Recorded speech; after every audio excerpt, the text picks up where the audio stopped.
A violência contra as mulheres negras durante a pandemia do novo coronavírus é o tema da nossa roda de conversa virtual de hoje, com Lúcia Xavier, assistente social e coordenadora da ONG Crioula, Cláudia Vieira, professora e integrante da coordenação do Fórum Estadual de Mulheres Negras, RJ, e Simone Rico, mestre em literatura africana e escritora. Eu sou Ricardo Brasil e o Responsabilidade Social está no ar.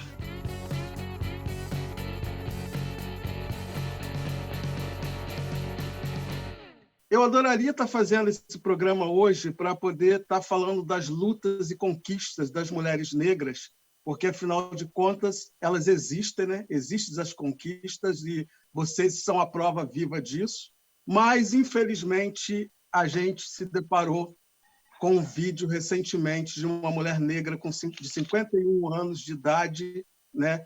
tendo seu pescoço pisoteado por um policial militar, né, numa atitude extremamente covarde, já que ela estava imobilizada, e é uma senhora. Né?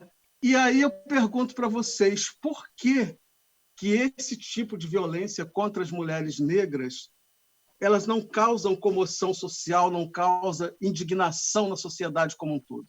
E isso acontece exatamente, né, no mês que se comemora o Dia, né, da mulher afro-latina e americana e caribenha, né? Então, assim, é uma contradição assim muito grande que a gente vive, né? Queria ouvir vocês sobre isso.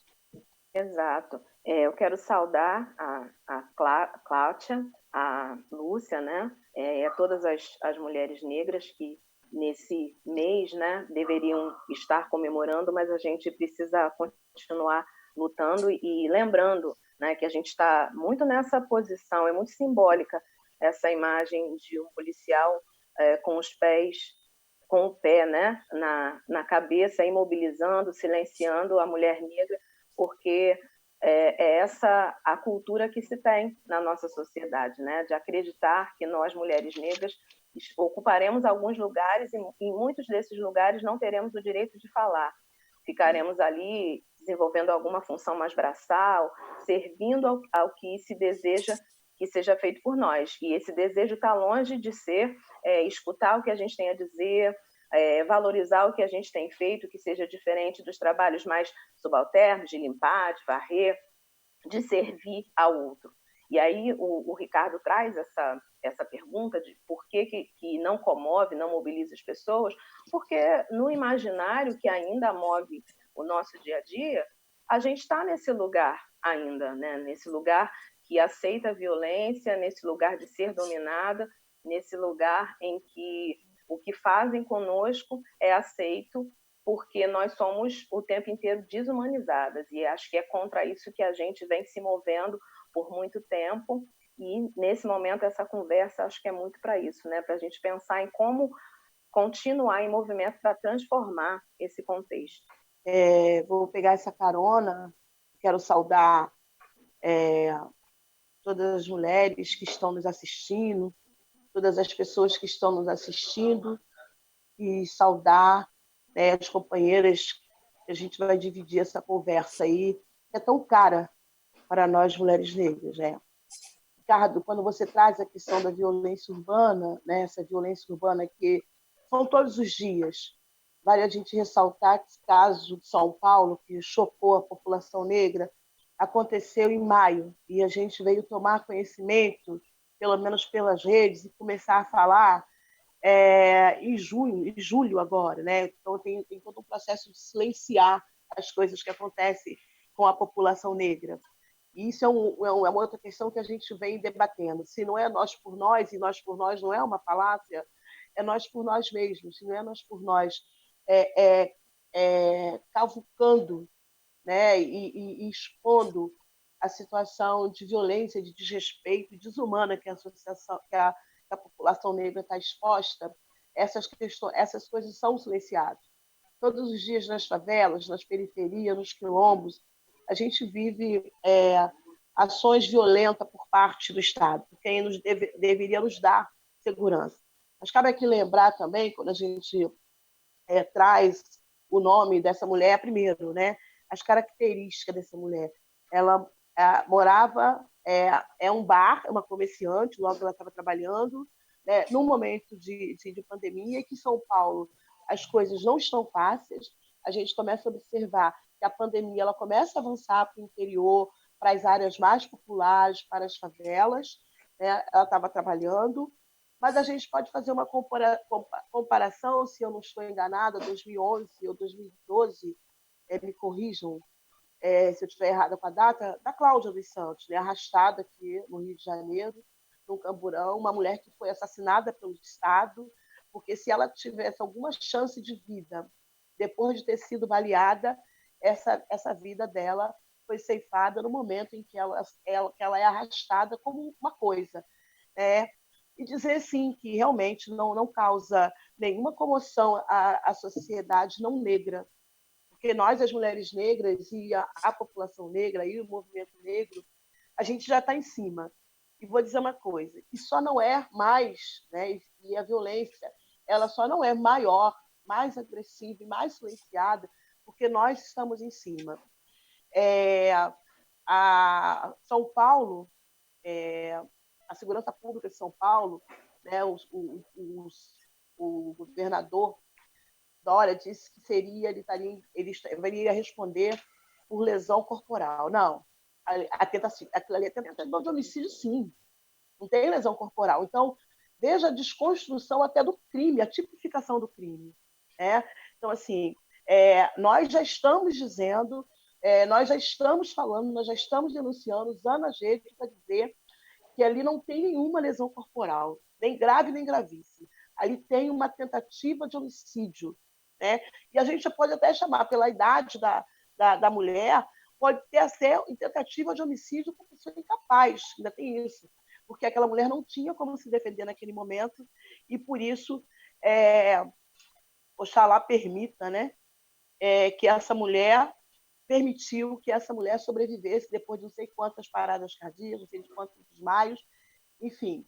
E a gente não vê a população não negra se colocar, e a gente vê um secretário de Segurança Pública, que para mim é extremamente incompetente para o cargo que ocupa, né, justificar o que não tem justificativa. Na verdade, dizer que aquilo ali não é prerrogativa, não é orientação para a polícia, é sim, e nós sabemos que é. Ela pode se dar de uma outra forma, mas nós sabemos que é. Então, é lamentável, e a gente diz para o secretário de Segurança e para o senhor governador, não foi lesão corporal, é homicídio, e a comunidade negra exige a expulsão desse péssimo profissional que não oferece segurança pública para ninguém, muito pelo contrário. Seguindo a carona, primeiro saudando Cláudia, Simone e você, Ricardo, pela iniciativa. Eu acho que o tema é super pertinente. No mês de julho, né, que é o mês das pretas, mas, sobretudo, é o mês onde a gente marca a ação política das mulheres negras no Brasil, na América Latina, na diáspora como um todo. E para lembrar que tudo que a gente fala aqui explica, mas não justifica essa perversidade. Né? E eu tomo aqui a sua pergunta para dizer que eu acho que a sociedade se comove, sim, com uma violência como essa, mas não produz nenhuma empatia e não produz nenhum compromisso com essa sociedade. É como se a gente estivesse vendo um cachorro sendo atropelado. Você fala, ai, que pena, mas para você sair do lugar, protegê-lo ou cuidar dele, você teria que ter alguma empatia por ele. E eu acho até que cachorros são mais atendidos do que mulheres negras quando passam por violência, sabe?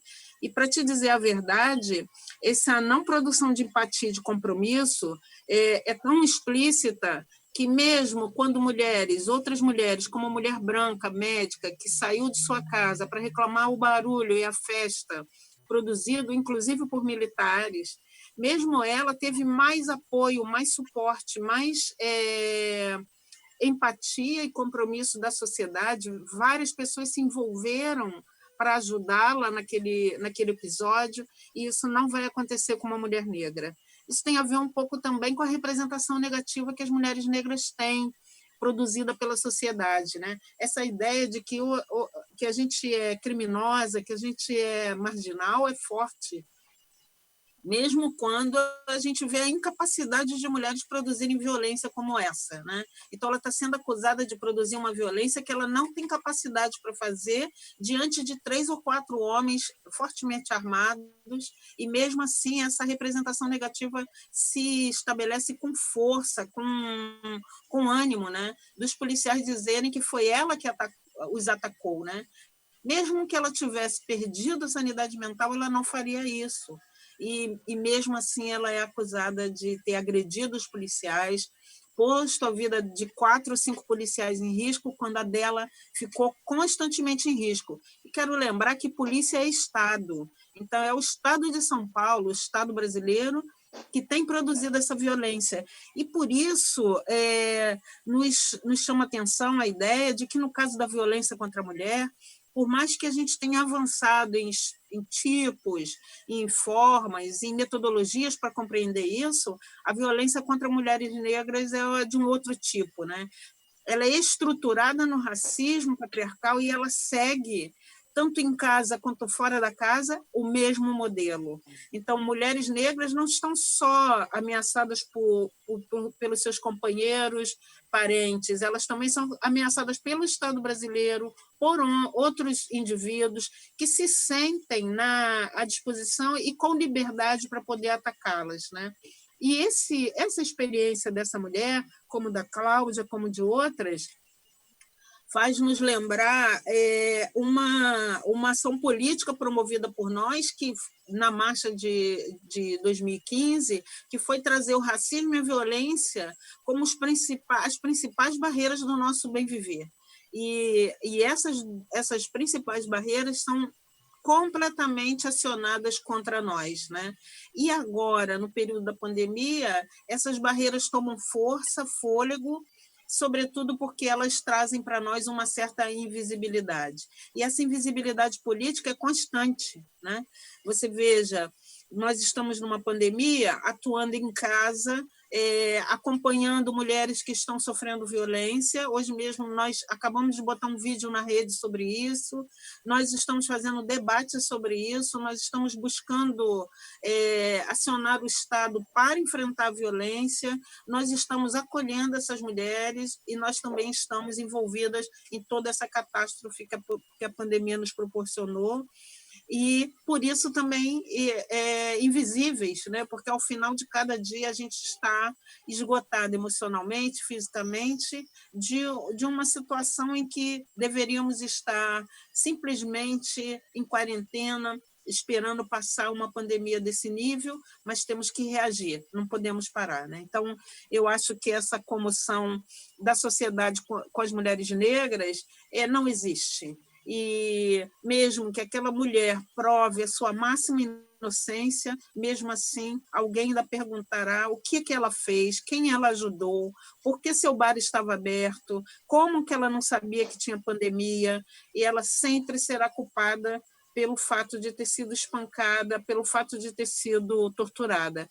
E quero lembrar também que, desde o caso de George Floyd, a polícia brasileira vem tomando a atitude de usar mata-leões e pisar no pescoço, ajoelhar-se no pescoço das pessoas que estão sendo abordadas por ela. A polícia tem, desde a morte de George Floyd, usado a violência máxima, batendo em homens sentados com pedaços de pau que são verdadeiras pernas de 3, né, que sustentam telhados, humilhado as pessoas para dizer que quem manda são elas. Então, nós estamos realmente num estado completo de exceção, e no caso da população negra, isso nos preocupa, porque mata criança dormindo, bate em mulheres, bate em homens, nos tiram a água, nos tiram alimentos. Nós estamos realmente numa situação, chamaria de guerra, mas guerra contra nós, né? Porque o resto da sociedade consegue ainda se sustentar e viver muito bem, apesar dessa crise política que a gente está passando.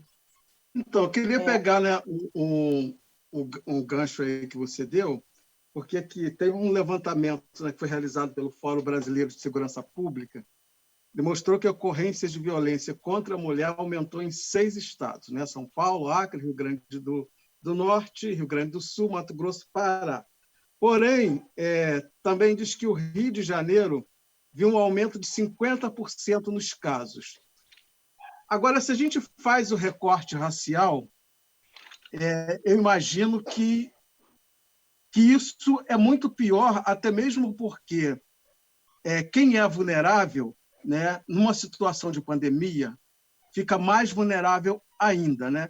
Eu queria ouvir vocês sobre isso, sobre essa vulnerabilidade que a mulher negra, nesse momento, está passando. Eu só Então, queria que a pegar gente seu observou? gancho antes de passar para as meninas, que eu acho que a gente pode seguir nessa linha, para lembrar que nós estamos falando aqui só da violência policial e da violência doméstica, né?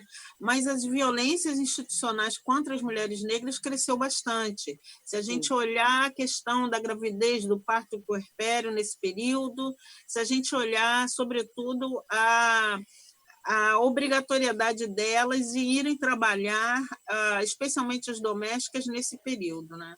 Eu deixo as meninas, depois a gente retoma. É isso mesmo que eu estou querendo abordar. Quem é vulnerável, nesse momento, as vulnerabilidades aumentam, né? Sim. Isso, ficam bem mais expostas. E aí, o dado que a Lúcia traz, a gente tem que essa primeira vítima, né, da Covid aqui no Rio é quem? É uma mulher que está nesse recorte, uma mulher Leonice, com 66 anos, da empregada periferia do Rio de doméstica, fora da Janeiro. capital. Isso. Exatamente. E a patroa sabia que estava, porque ela vinha de uma viagem internacional, a patroa tinha alguma desconfiança, mas mesmo assim não poupou a vida dessa mulher com 66 anos. Então, Imagina. e aí esse caso, para a gente, assim, representa muito bem quem está mais exposto. São mulheres nessa faixa etária, são mulheres que muitas vezes são chefes de família, são mulheres que moram a muitas horas do seu trabalho, são mulheres que vão ter que atravessar a cidade, vão ter que travar contato com uma possibilidade imensa de se contaminar.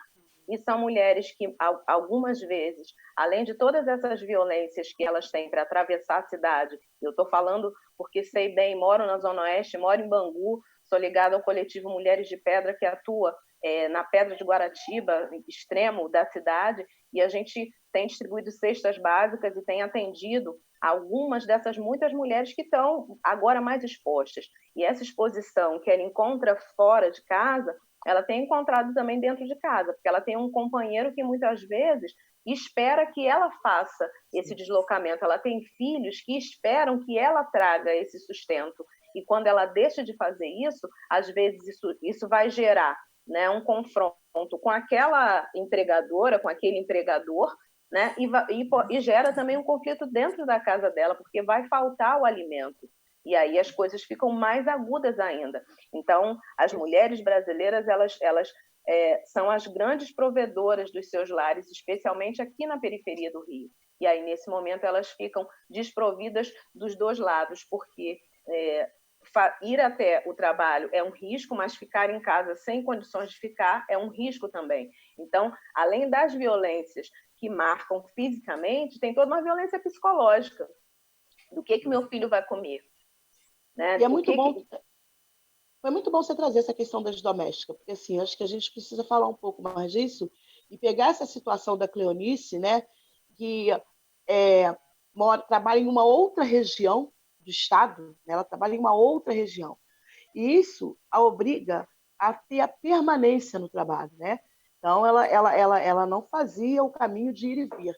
Então, ela fazia obrigatoriamente, por conta de moradia, fazia com que ela tivesse que permanecer no trabalho, que é uma das questões que a gente muito discutiu em relação às empregadas domésticas. Nós somos mais de 80% de mulheres pretas dentro dessa categoria, apesar da lei, né, que reconhece a empregada doméstica como uma trabalhadora, e é bom a gente grifar, porque precisou de uma lei, porque a CLT, né, que contemplava todos os trabalhadores, só que não, porque essa categoria não era contemplada. Mesmo assim, essa lei, que eu considero como um avanço, mas que mesmo assim é fragilizada, porque alguns artigos podem ser opcional do empregador, né? Então, todo esse conjunto, e aí a gente depara nesse processo, depois que Cleonice foi a óbito. a gente depara, se não me engano, com o governo de Belém do Pará querendo tornar essencial,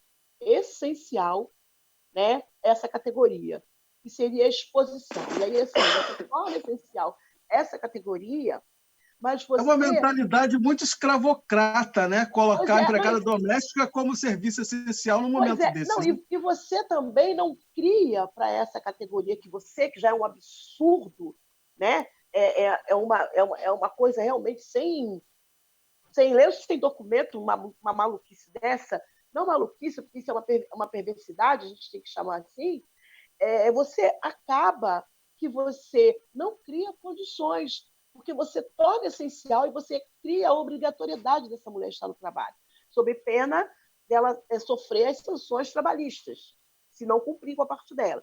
Mas você não resolve o problema do transporte para essa mulher chegar lá. Entendeu? Você não resolve o problema do transporte. Você não resolve o problema da carga horária. Você não resolve problemas que deveria garantir que essa mulher fosse e voltasse do seu trabalho com o mínimo de segurança. E aí, quando a gente fala da violência doméstica, Ricardo, a gente tem discutido, e aí vale lembrar que esses 50%, né, a mais do acréscimo em momentos de confinamento, a gente precisa dar um destaque também, né, para o Instituto de Segurança Pública, quando ele diz que 17% é violência sexual. E eu tenho dito isso. A gente fala de violência doméstica e fica muito preso na violência física e psicológica, né, que é muito aparente e que é muito mais fácil, quer dizer, muito mais fácil dentro do que a gente pode chamar de fácil, de você estar expondo. Mas a gente não fala da violência sexual. E no confinamento, a violência sexual ela cresce. Porque ela cresce não numa relação de prazer, mas numa relação de perversidade, de provar que aquela mulher que ela é posse daquela pessoa, né? Então, as relações sexuais obrigatórias de uma relação aonde já estava perdido. E eu tenho dito, e a gente, do Fórum Estadual de Mulheres Negras, nós lançamos uma campanha 25 de maio, que a violência contra a mulher é crime, né?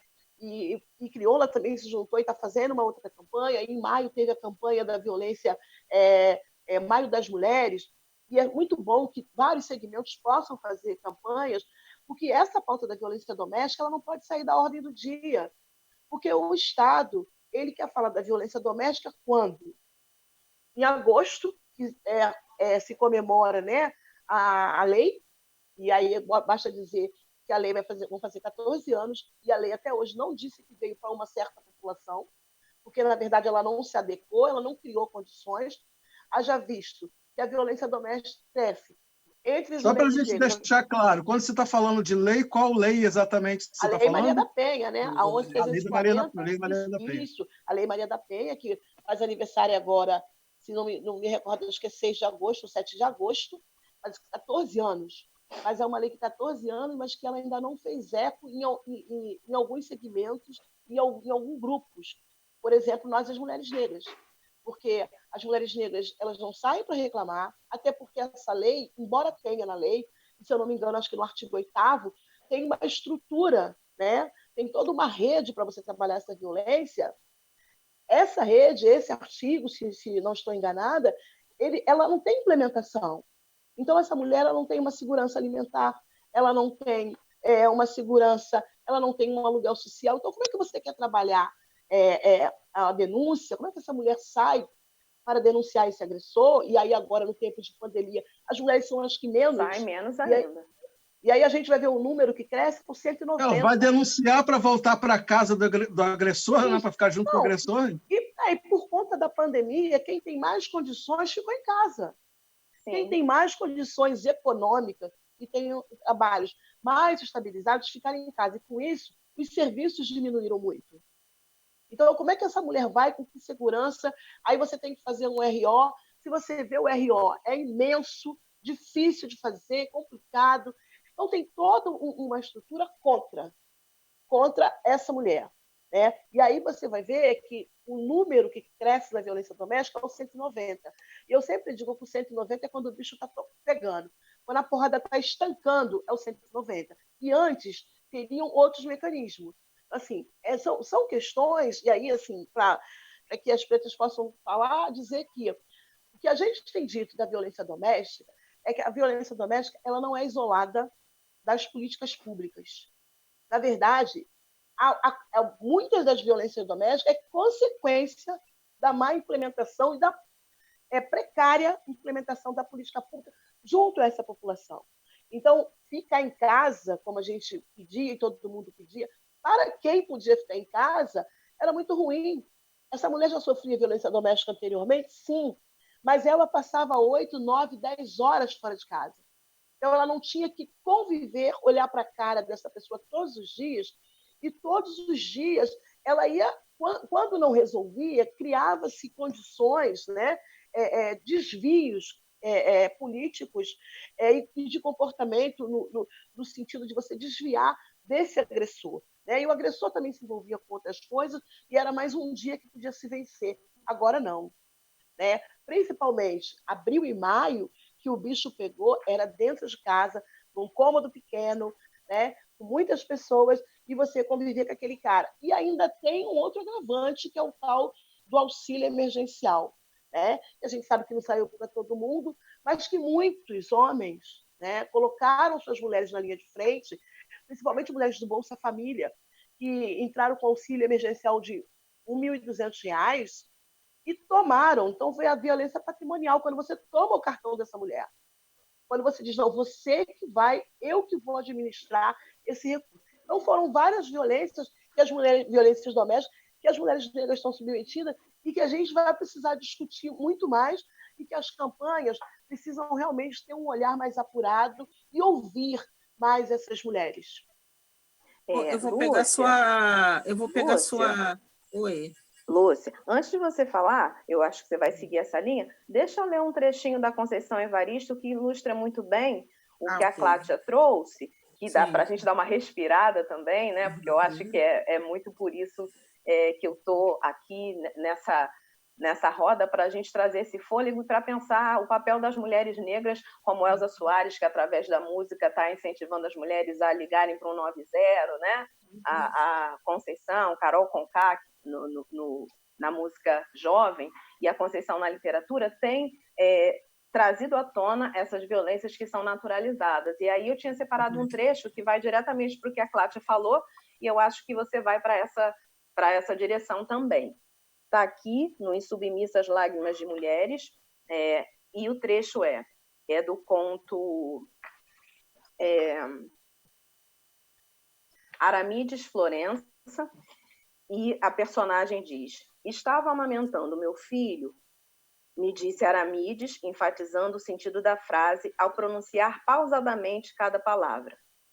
Quando o pai de Emilde chegou, de chofre, arrancou o menino de meus braços, colocando-o no bercinho sem nenhum cuidado.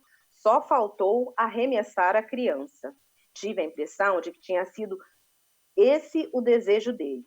No mesmo instante, eu já estava de pé, agarrando-o pelas costas e gritando desesperadamente. Ninguém por perto para socorrer o meu filho e a mim.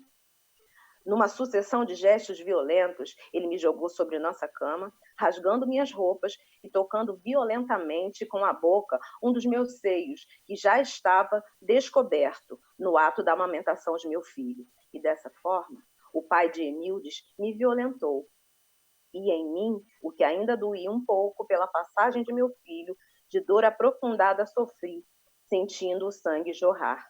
Do outro seio, o que ele não havia tocado, pois defensivamente eu conseguia cobrir com parte do lençol, eu sentia o leite interromper. Vai respirar mesmo? Vai respirar mesmo? Eu ia dizer que ela...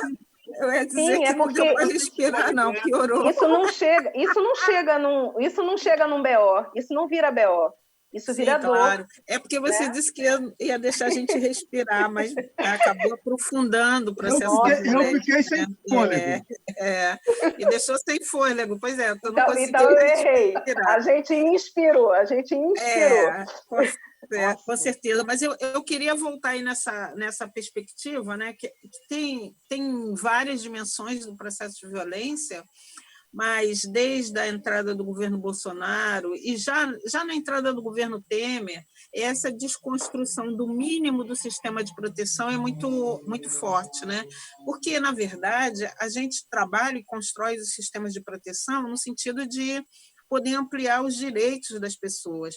Mas numa sociedade onde a elite, especialmente a nossa, não tem, eu não vou nem usar a palavra empatia, que não é a questão, mas não tem nenhum vínculo com a população, sobretudo a população negra, tudo que a gente avança em termos da construção de políticas, tudo que a gente avança em termos da construção da melhoria dos sistemas de proteção e de acesso a direitos é imediatamente destruído, quer seja pelo ataque, né, como é o caso da Lei Maria da Penha, super atacada, já foi até o Supremo para saber da sua legalidade ou não, quer seja também pela destruição ou por um serviço ruim, sem qualidade, que faz com que a população não acredite que tem ali solução para o seu problema, né? Isso é no caso da violência, mas também é no caso da saúde, é também no caso da educação, tudo deteriorado, né? Tudo parecendo que o que nós estamos recebendo é rescaldo da guerra, rescaldo da pobreza, e aí no final a gente acaba não conseguindo uma proteção à altura, né? E eu acho que essa dimensão que você traz da vulnerabilidade, Ricardo, é importantíssima ser debatida, porque nós não somos sujeitos vulneráveis, nós vivemos em situações de vulnerabilidade causada por esse sistema, sabe? E então, essa ideia que traz logo no início a Cláudia do Nós por Nós, nos obriga a tomar decisões e a procurar solucionar os problemas a partir da nossa própria realidade, né? Então, você imagina, quando Conceição diz no seu texto que não tem ninguém lá para me proteger, não tem e nem terá nenhum sistema que consiga dar conta do enfrentamento a essa violência, porque essa sociedade está autorizada a agir com violência. Então, não se esqueçam que logo no primeiro mês do governo Bolsonaro foram assassinadas 8 mulheres. Elas foram assassinadas na condição de serem mulheres, e seus filhos, todas elas foram assassinadas na frente dos seus filhos, e aquelas que tinham bebês, seus bebês foram colocados sobre seus corpos. Isso é muito simbólico, do ponto de vista, e todas negras, né, por acaso. Isso é muito simbólico, do ponto de vista do que pensa um Estado, uma sociedade, do que pensa uma sociedade, que o Estado é a sociedade, né? Do que pensa uma sociedade em termos dos direitos de diferentes grupos e o que esses grupos têm buscado. E, nesse caso, eu acho que todas nós três aqui temos uma larga experiência de ação política para a garantia dos direitos, temos uma larga experiência de denúncia contra essa violência e uma larga experiência de suporte e apoio de mulheres negras contra essa violência, sabe? E eu acho que tem muitas mulheres fazendo muitas coisas em torno desse processo, com todas as linguagens que sabem, com todas as perspectivas, e quero fazer aqui um parênteses para a gente pensar também nas mulheres trans, né? Que, no caso da pandemia, a sua situação ficou ainda mais grave, né? Lembrando que nós, mulheres negras, sempre tivemos esse compromisso e cada vez nos comprometemos mais com as diferentes mulheres negras que somos, trans, jovem, criança, velha, do candomblé, evangélica, trabalhadora doméstica, professora, enfim, todas as mulheres negras que somos e que precisamos ter, de certa forma, um compromisso político em defesa do seu direito. Mas, com uma sociedade tão violenta em relação a isso também traz para nós muitas preocupações e muitos desafios. E um deles é sensibilizar outros setores a se comprometer com a nossa luta, né? Porque, de fato, são inúmeras as violências, e por isso eu digo que não há uma violência doméstica separada de uma violência estrutural, ela está toda junta, né? Essa mesma mulher que tem o seu pescoço pisado, né, por uma bota da polícia militar, é também aquela mesma que vai ter seu filho arrancado do peito, exigindo que ela nem tenha mais filhos ou que tenha muitos filhos, é aquela também que vai sofrer violência sexual, inclusive por gerações, né? A mãe passou, a filha passa e a neta passará também, mas, sobretudo, uma sociedade que reforça essa subordinação de tal forma que impede que as mulheres reajam à altura, por mais que reajam, né? Por mais que reajam. E eu acho que essa situação de vulnerabilidade também se apresenta para nós como um reforço à nossa capacidade de encontrar saídas, né? E hoje, uma das saídas tem sido a possibilidade da gente poder ouvir essas vozes. Lá, quando Conceição traz esse conto, quando a gente abre vídeos, quando a gente faz campanha, quando faz lives, quando faz conversas com outras autoridades sobre isso, mas ainda é insuficiente diante das condições que a gente vive, né?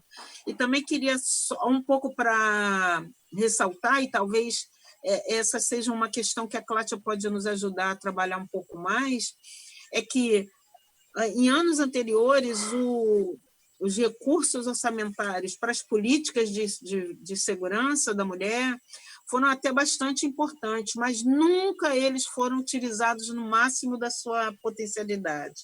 E agora a gente tem baixa aplicação de recursos, políticas inadequadas, serviços negados ou dificultados às mulheres e, sobretudo, toda uma ação política engendrada para que as mulheres, ao entrar em casa, não saiam mais, né? Então, eu acho que a gente está aí diante de muitos desafios que precisam ser pensados também por diferentes processos para que a gente possa potencializar a nossa capacidade de reagir a esse problema. A minha pergunta é: há luz no fim do túnel? Sempre. Sim, na verdade, talvez o túnel não tenha fim. Então, a gente tem que caminhar sendo luz, Ricardo. Acho que é isso que a gente procura enquanto está numa sala de aula, a Lúcia, quando está na militância dela, a Cláudia também, né? É caminhar sendo luz. Acho que é essa a proposta. Sem dúvida nenhuma. É isso. Sim, tem luz. Tem que ter luz, porque a gente acredita, né? Porque senão de nada valeria a nossa luta, o nosso ativismo, né? A gente tem se reinventado todo o tempo, a gente tem buscado estratégia todo o tempo, a gente se depara com uma situação de racismo, imediatamente a gente busca caminhos e a gente sabe a importância da gente estar mobilizando e falando para outras mulheres. É isso aí mesmo que a Lúcia falou, querendo acertar, e acertou um pouco, porque embora a gente saiba que esse mecanismo aqui, online, virtual, não seja do alcance da maioria da população que dela precisa, e como a Lúcia bem diz, é a população vulnerabilizada e ela tem endereço, está na favela, está na periferia, está nos quilombos, e a gente prestar atenção, né, o quanto em momentos de isolamento, de confinamento, cresce a população de rua. Né? São famílias inteiras morando na rua. Né? E não, hoje tem esse nome, e a gente pode comparar com 20 anos atrás, não são mendigos, são pessoas que perderam poder aquisitivo, são pessoas que perderam aluguel, são pessoas que perderam emprego, são pessoas que tiveram que ir para a rua por conta da violência territorial. Então, tem uma série de questões que a gente vem debatendo e apontando.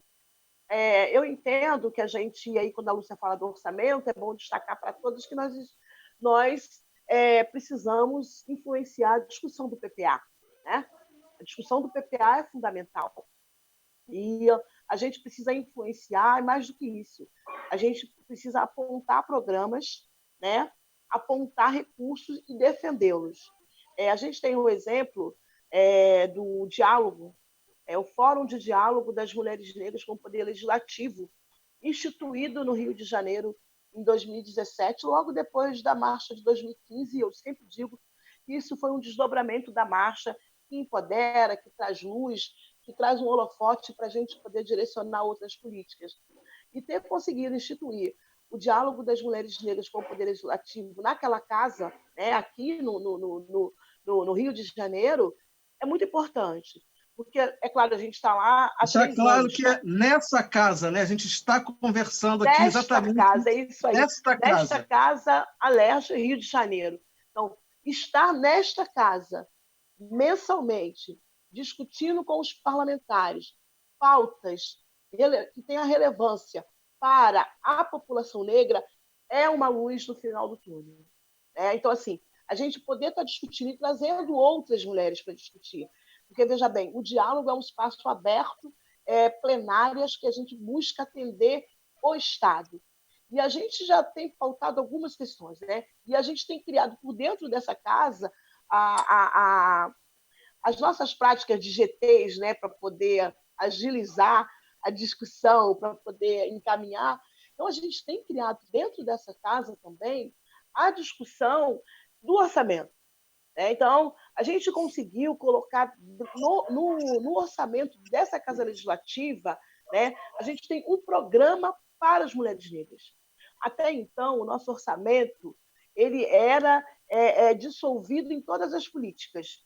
E a gente entendeu que tinha que ter um orçamento específico para cuidar da política das mulheres negras. Então, assim, isso é um avanço, isso é luz no final do túnel. E, em relação à violência, a gente precisa se debruçar mais sobre a Lei Maria da Penha, fazer com que o Estado brasileiro aplique de verdade a Lei Maria da Penha e apontar o que a gente entende ser importante. E é evidente que as outras políticas têm que caminhar junto. Assistência social tem que caminhar junto, geração de renda tem que caminhar junto, saúde e educação. Está difícil? Está difícil. A gente tem governantes completamente descomprometidos e que se colocam desta forma, sim, mas nós vamos resistir.